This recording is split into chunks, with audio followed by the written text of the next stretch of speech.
Live from Waterford and Dungarvan, this is Waterford at 1 News. Good afternoon, I'm Sinead Aherne. Today's top stories: an immunology expert says restrictions in the Midlands may be in place for 6 weeks. Waterford continues to have the lowest incidence rate of COVID in the country. Sinn Féin's David Cullinane has defended the comments he made about the Taoiseach on Twitter. And in sport, Waterford FC are away to Dundalk in the FAI Cup this evening. The acting Chief Medical Officer has briefed government ministers following the recent spike in COVID-19 cases. The Cabinet Subcommittee met earlier to discuss the increase in new infections and the outbreaks in meat plants, as Stephen Murphy reports. The latest figures show Ireland now has just under 18 cases of COVID-19 per 100,000 people, but 3 weeks ago it was around 4 per 100,000. It's one of the key indicators health officials and the government look at, so the increase is a concern. This morning, the Cabinet Subcommittee on COVID-19 held a virtual meeting to discuss the increase and the outbreaks in meat plants. It's led to Kildare, Laois and Offaly being put on lockdown for 2 weeks to try and stop the virus spreading. Tomás Ryan, an immunology professor at Trinity College Dublin, says the measures may need to stay in place for up to 6 weeks to be effective. So extremely severe restrictions in 2 to 3 weeks will of course do it. But the restrictions are not extremely severe. So it's a balance, and it's also a case of how well it is contained within those counties. The government is also looking at plans for weekly COVID-19 testing for meat factory workers. Danny McCoy is CEO of IBEC, which Meat Industry Ireland is part of, and says that shouldn't mean processing plants having to close. It's incredibly important that you get a speed of response here. And while people are being tested, they need to stay in operation. It's expected the testing will be rolled out in Kildare, Laois and Offaly first and focus on larger plants with more than 50 workers initially. Waterford has one of the lowest incidence rates of COVID-19 in the country. According to the Irish Times, it's one of 9 counties that has minimal spread of COVID-19 over the last 2 weeks. The number of new cases is not provided for these counties, as they recorded fewer than 5 cases over the 2-week period in order to protect patient confidentiality. This means their incidence, which is low, cannot be calculated. However, Waterford has a total of 166 cases since the outbreak began, with no increase in that number since July 13th.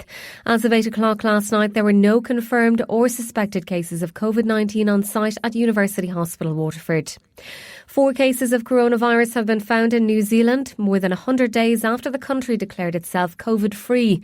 New strict lockdown measures are now being put in place in Auckland as an investigation takes place.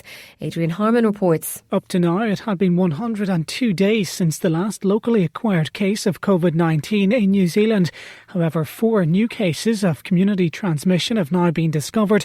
New Zealand's Director General of Health, Dr. Ashley Bloomfield, says they're all members of one family. The first case to present was a person in their 50s who lives in South Auckland.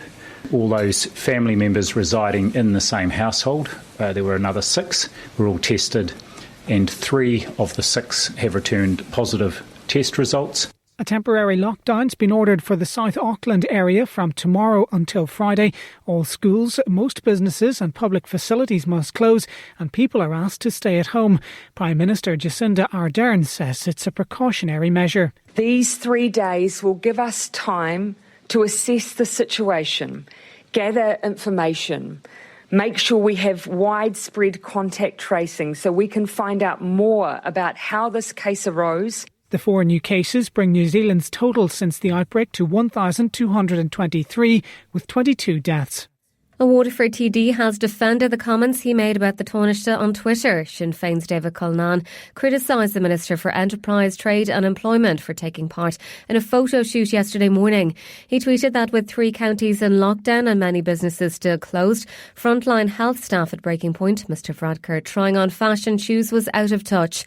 Deputy Cullinane explained to Maria McCann on Daisha today why he deleted the comment. It was one of those polarising tweets when you put something up. There's strong opinions either side of the argument, and some people tweeted or responded on the timeline in a very derogatory way towards another politician, and indeed I think towards Leo as well. So for that reason I took it down, because I wouldn't have any part of very derogatory personal comments being made of the nature that were made. So for that reason I took it down.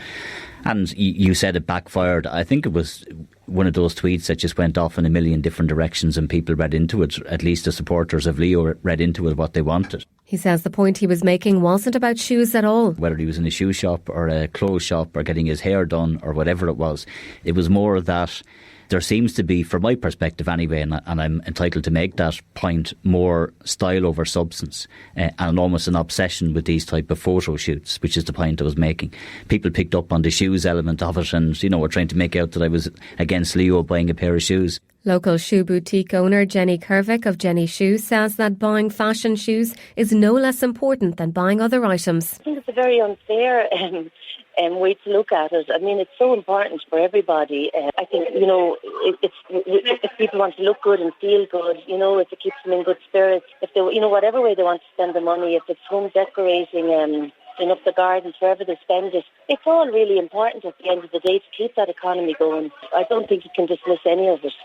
A Waterford TD says comments about the cath lab at University Hospital Waterford in a national newspaper are insulting and show an obvious lack of knowledge. An article written by Dr Brendan O'Shea was published in the Irish Independent and calls for the cath lab in Waterford to be closed instead of building a second one. Independent Deputy Matt Shanahan says it's a totally unwarranted attack on the South East. It is not a small centre. I think it describes Professor O'Shea's lack of knowledge on the subject if he describes it as a small centre. In fact, it's a centre treating 560,000 people of a patient catchment. I was surprised if he was looking for health savings within the health service that he didn't look to maybe some of the closer units in his own backyard, such as the Children's Hospital or St Vincent's Hospital, which has the highest number of healthcare staff in the country to patients, has one of the highest budgets, and is not any much more efficient than UHW. He hopes that the Kildare-based GP will visit the facility in Waterford. I'm not quite sure why he decided to point to the cardiac issue, but as I say, I think it's unwarranted, and I would prefer if he would revise his remarks. So let's come down, meet the staff and meet people around the service and find out exactly what's going on so that he might be better informed in the future. A woman who rescued a man and his 3 daughters from the sea is urging people to take extra caution if near the water. 21-year-old Jane Friel, who's a trained lifeguard, was having a picnic at Portsalon Beach in County Donegal when she was called for help. Water Safety Ireland's appealing to people to use supervised beaches or areas which are known to be safe. Jane says having the lifebuoy nearby was a huge benefit. I pulled off my jacket and my shoes and my sunglasses and went towards the water, and then another man that was there handed me the life ring. So I kind of pushed the life ring out to the first one, and she was able to grab onto that, and I was able to say to her, we'll swim in a wee bit. So I got her in halfway, and then I went out to the second wee girl, was able to tell her just, hold on to your bodyboard and stay calm. The Theatre Royal is getting ready to open their doors to audiences tomorrow night. The first 2 nights of Before by Pat Kinnivan are already sold out at the venue, with several other live events taking place over the next month. Manager of the Theatre Royal, Mary Boland, says the team have been working hard to make it possible. As far back as April, we put a plan in place to reopen. I suppose in line with all of government's phases. So since April, we've been preparing for this, and it has taken weeks and weeks and weeks to review and assess and make changes. And our team have come behind this project so extraordinarily that it means we are now ready to reopen the Theatre Royal in Waterford. Sports news on WLR. With Virgin Media Waterford. Want super fast broadband today? Drop into Virgin Media George's Street and take it home with you. Easy as that. Starting with soccer, where Waterford FC are on the road to County Louth to play Dundalk in the first round of the FAI Cup tonight. WLR's Matt Keane previews the action. This season's FAI Cup competition got off to a cracking start last night when Finn Harps defeated hot favourites St Patrick's Athletic. Waterford will be the underdogs this evening when they play Dundalk in Oriel Park. The Lily Whites are losing ground in the league due to their recent patchy performances, but that said, their record in the Cup has been absolutely superb during the past 5 seasons. John Martin returns to the Blue squad following concussion, and new signing from Scotland Jake Davidson will also be in the squad. The fact that Alan Reynolds, the former Blues manager, will be in the Dundalk dugout adds spice to tonight's game, which kicks off at 7:45. Matt Keane, WLR Sport. In tonight's other game, Longford Town visit Turner's Cross to take on Cork City. The two remaining Europa League quarter-finals take place in Germany this evening. Wolves and Sevilla meet for the right to play Manchester United in the semi-finals. The winner of Shakhtar and Basel quarter-final will play Inter in the last four. Both games kick off at 8. The Scottish Government's threatening to halt the Scottish football season after two clubs were involved in COVID-19 breaches. Celtic defender Boli Bolignoli failed to quarantine after a trip to Spain, while two Aberdeen players have tested positive for the virus after visiting a bar at the centre of a COVID-19 outbreak. In boxing, promoter Eddie Hearn says it was no surprise that Daniel Kinahan was the man he had to negotiate with for the Anthony Joshua versus Tyson Fury fights. Kinahan since claimed he stepped away from boxing after the international backlash to his involvement in the arranging of the bout as Fury's representative. The Dublin native has been named in the High Court as a senior figure in an international drugs and arms smuggling cartel.